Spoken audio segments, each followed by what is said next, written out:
আমরা দেখছি মাত্র, এটা আমাদের কাজ নয়। আপনারা বুঝতে পারছেন কোন জায়গায় গেছে এটা। অবশ্যই আমাদের ইরিগেশন ডিপার্টমেন্টের দায়িত্বে যারা আছেন বীরভূম জেলার ওনারা দায়িত্ব নিয়ে কাজটা করছেন। টেকনিক্যাল পার্ট সর্বতই টেকনিক্যাল মেকানিক্যাল যারা আছেন তারা এই কাজটা দেখছেন তদারকির সঙ্গে।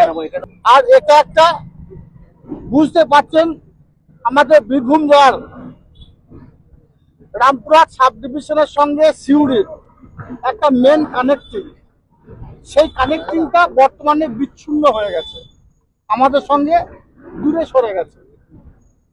এটা 15টা জল নিকাশি ব্যবস্থা যেখানে, এর মধ্যে 2-3টে জল চলছে এখনো। আজকেও যেটুকু খবর নিলাম যে 9000 কিউসেক ওপর জল চলছে।